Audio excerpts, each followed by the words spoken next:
కేంద్ర ప్రభుత్వాన్ని నిలదీయడం మేము చేస్తున్నా తప్ప అంటున్నారు ఎమ్మెల్సీ కవిత. తప్పుడు కేసులు పెట్టి వేధిస్తున్నారని ఆరోపించారు. చట్టం తన పని తాను చేసుకుని పోతుంది తప్ప ప్రభుత్వ జోక్యం ఉండదన్నారు బీజేపీ ఎంపీ రఘునందన్ రావు. ఎవరేమన్నారో చూడండి.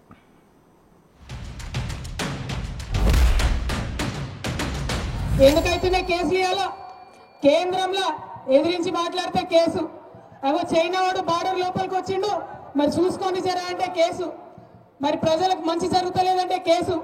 మీ సావు మీరు సావుండ్రి, మీ కర్మ మీరు అనుభవిస్తున్నారు. అన్ని కులాలను నాశనం చేసి, అన్ని వ్యవస్థల్ని నాశనం చేసి, తెలంగాణ ఉద్యమకారుల ఉసురు పోసుకున్నందుకు మంచోడు మౌనంగా ఏడిస్తే ఆ మంచోని కన్నీరే మీ కొంపకు దాక్తుందని చెప్తారు. అది జరిగింది. ఇప్పటికైనా మౌనంగా ఉండుర్రి. ప్రజలు ఓట్లయితే ఎప్పుడన్నా ఒకటో రెండో గెలిపిస్తే సంతోషపడు. ఎక్కువ ఎగిరిపడ్డారు అనుకోండి, మళ్ళా భూమికేసి కొడతారు అనేది అది ఉంచుకోండి.